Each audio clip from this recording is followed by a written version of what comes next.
Shalom, shalom, bien-aimés frères dans le Seigneur. Que le nom du Seigneur Jésus-Christ soit glorifié pour cette opportunité merveilleuse encore qu'il vient de nous donner en ce jour auquel nous nous retrouvons autour de cette émission hebdomadaire, que nous répondons, bien-aimés frères dans le Seigneur, aux questions que nos frères à travers le monde nous demandent. Ainsi, avant de démarrer toutes choses, bien-aimés, nous allons d'abord rendre grâce au Seigneur Jésus-Christ. Père éternel, nous te disons merci encore une fois de plus, oh Dieu, à toi qui nous as donné ce privilège d'être encore au Dieu de gloire à travers cette émission, Père, pour toucher notre Père, tes fils, au Dieu de gloire.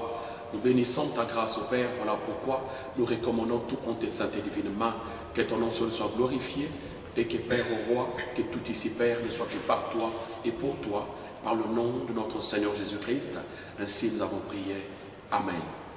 Aujourd'hui, bien mes frères dans le Seigneur, nous avons une préoccupation qui nous avait été soumise par un frère qui dit comment savoir qu'il y a une alliance ou on est sous une alliance. Comment savoir qu'il y a une alliance ou qu'on est sous une alliance. Déjà, bien mes frères dans le Seigneur, au préalable, nous avons déjà eu à donner cette définition, mais nous allons encore une fois de plus essayer de revenir sur cette définition. Nous avons dit qu'une alliance est un acte conclu avec engagement réciproque. Une alliance est un pacte conclu avec engagement réciproque. Bien mes frères dans le Seigneur, comment savoir qu'il y a une alliance ou on est sous une alliance? Alors, essayez un peu de revenir sur cet exemple auquel, bien me font le Seigneur, j'avais pris. Quand on est dans une alliance, ça veut dire, bien me font le Seigneur, qu'on est ici en accord avec. Alors, essayons de revenir sur le point du mariage. Bien me font le Seigneur. Comment sais-tu que tu es, bien me font le Seigneur, avec X ou Y en relation?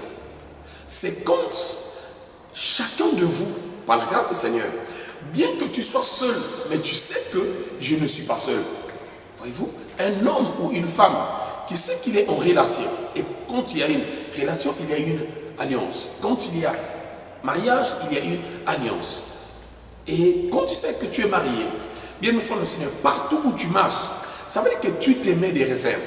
Tu sais que là, si j'essaie, celui qui est en alliance avec moi n'aimerait pas ce que je suis en train de faire.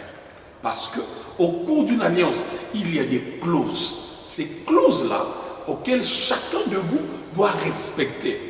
Qu'il vente, qu'il pleuve, qu'il neige, chacun doit respecter. Et n'oubliez pas ici, bien mes frères le Seigneur, nous avons dit que lors d'une alliance, il y a des hommes qui sont prises. Chacun de nous doit devoir respecter ces engagements-là. Monsieur doit faire ceci, madame aussi doit faire cela. Nous avons dit, quand nous lisons dans Genèse 15, quand Dieu vient voir Abraham et lui dit, voici ce que moi l'Éternel je ferai. Ça veut dire que Dieu dit à Abraham ce qu'il va faire. Et récemment, nous avons encore ajouté sur ce point en disant, Dieu a dit à Abraham, ton peuple, ta descendance, séjournera sur une terre étrangère. Mais 400 ans après, moi l'Éternel, je leur enverrai le libérateur qui les ramènera dans ce pays que j'ai juré de leur donner. Alors vous remarquez que, bien mes frères le Seigneur, bien qu'Abraham va mourir quelques années plus tard, mais l'alliance de Dieu va subsister. Ça veut dire quoi, bien mes frères le Seigneur? Nous avons dit ceci, que l'alliance subsiste au temps.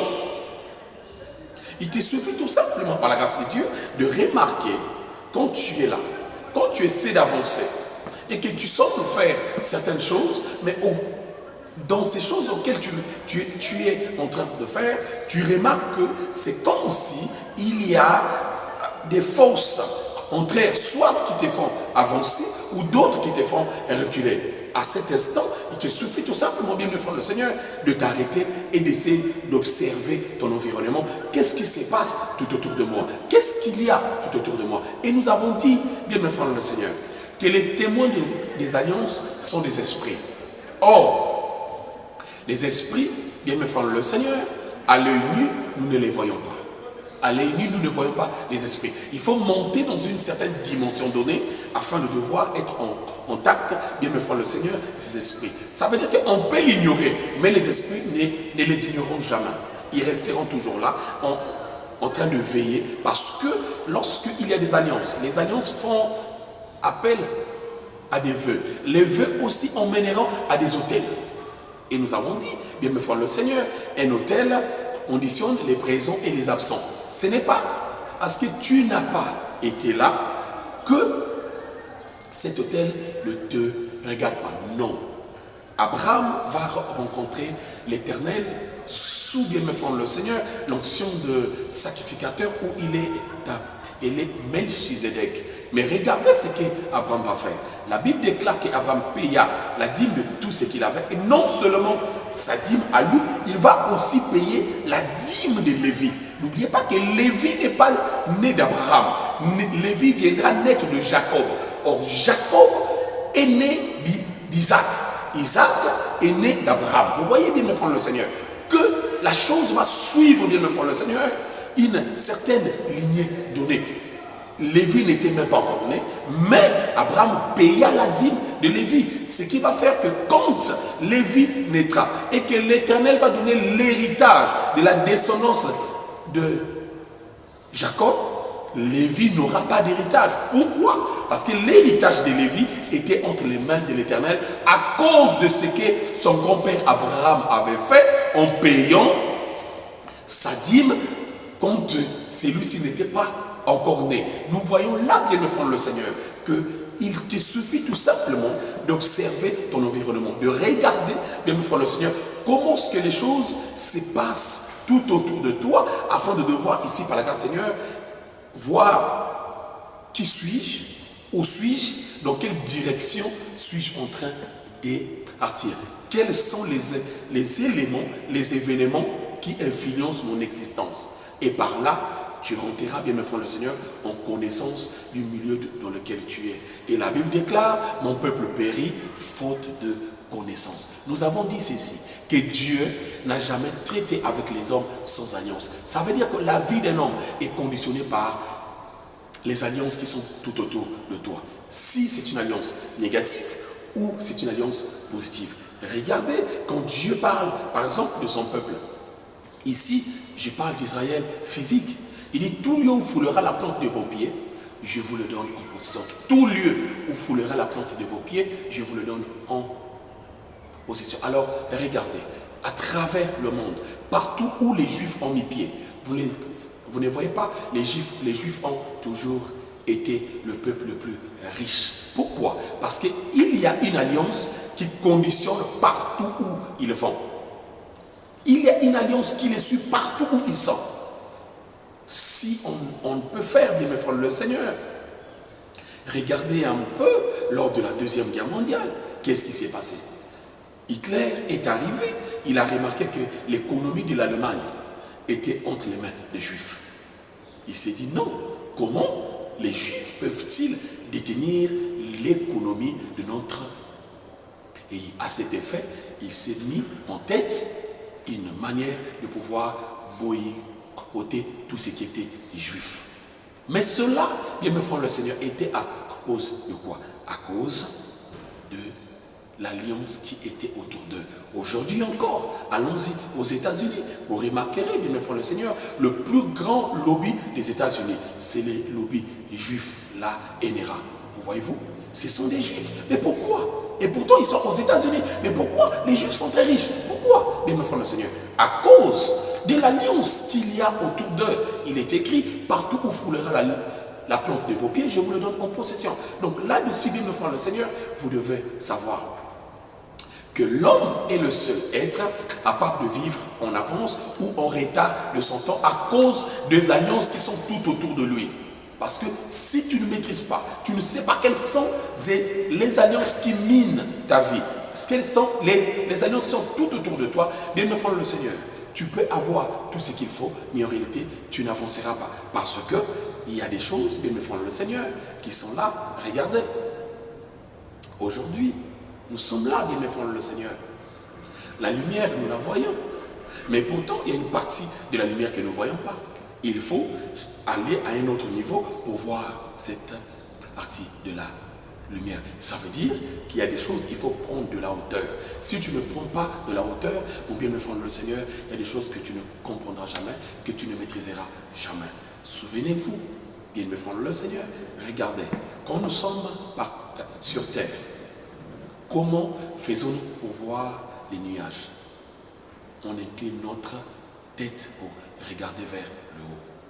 Mais et pourtant, les mêmes nuages, on peut changer de position pour les voir. Quand nous prenons de la hauteur, quand nous sommes à bord d'un avion, que faisons-nous? Pour voir les mêmes nuages, nous regardons vers le bas. Pour montrer ici, bien Seigneur, il y a des situations, il faut prendre de la hauteur afin de pouvoir les maîtriser, afin de devoir les comprendre. Einstein nous a montré cela plus loin quand il a écrit la théorie de la relativité. Il a essayé de regarder, il a dit, je suis arrivé à une dimension où j'ai aperçu une lumière. Voyez-vous, il est arrivé à une dimension. Donc, il y a des dimensions qu'il faut devoir atteindre pour voir et comprendre certaines choses. Ici, nous devons savoir tout simplement que quand nous lisons par la grâce de Dieu, Éphésiens 1, le verset 3, la Bible déclare, béni soit le Dieu et Père de notre Seigneur Jésus-Christ, qui nous a bénis de toutes bénédictions spirituelles dans le lieu céleste en Christ. Mais sauf que vous et nous sur la terre, nous ne vivons pas dans le lieu céleste. Nous vivons sur terre. Ça veut dire que sur terre, il faut que nous maîtrisons les lois de la terre. Voilà pourquoi, bien mes seigneurs, nous avons dit, les autels bien-aimés ne règlent que nos problèmes sur terre. Donc les alliances conditionnent ici, bien mes frères, le Seigneur, notre manière de vivre sur la terre et comment est-ce que nous allons, bien mes frères, le Seigneur, prospérer ou ne pas prospérer. Voilà pourquoi, par la grâce de Dieu, savoir, il faut juste regarder qu'est-ce qui mine notre vie. Comment est-ce que nous arrivons à nous déplacer autour, bien mes frères, le Seigneur, de notre milieu.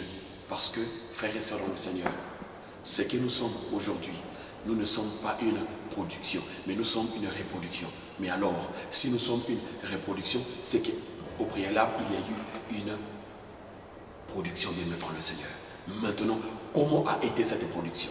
Si nous sommes une reproduction, comment a été cette reproduction? C'est là où nous devons répartir. Et quand nous répartons à la production, nous allons voir tout ce qui a été. La Bible déclare qu'il n'y a rien de nouveau sous ce soleil. Il n'y a rien de nouveau sous ce soleil. C'est la vie que nous vivons aujourd'hui. Il y a de ceux qui ont vécu ça avant nous. Mais pourquoi? Qu'est-ce qui s'est passé? Qu'est-ce qui s'est déroulé autour de cela? Par la grâce du Seigneur. Voilà, bien nous frères le Seigneur. Ici, nous avons souvent l'habitude de repousser en arrière l'histoire. Bien mes frères le Seigneur. Quand nous remarquons par la grâce du Seigneur le débarquement en Normandie de 1944, nous osons croire que c'était pour la première fois. Non, ce n'était pas pour la première fois. Il nous suffit tout simplement de repartir au XVe siècle. Nous remarquons que les Anglais ont utilisé ce même endroit pour débarquer en France. Donc, bien mes frères le Seigneur, les alliances ne sont pas que celles que nous voyons aujourd'hui. Mais il y a aussi des alliances qui ont été signées depuis longtemps, avant même que nous les naissions, mais que nous subissons les influences. C'est là où nous devons répartir afin de devoir comprendre, parce que les alliances conduisent à des influences. Bien mes frères le Seigneur, que Dieu vous bénisse. J'ose croire que nous y reviendrons encore une fois de plus là-dessus, parce que nous avons eu à parler des influences. Donc, par la grâce du Seigneur, nous y reviendrons. Que Dieu vous bénisse. Shalom. Nous allons prier le Seigneur. Dieu glorieux, Dieu majestueux, nous te disons un grand merci.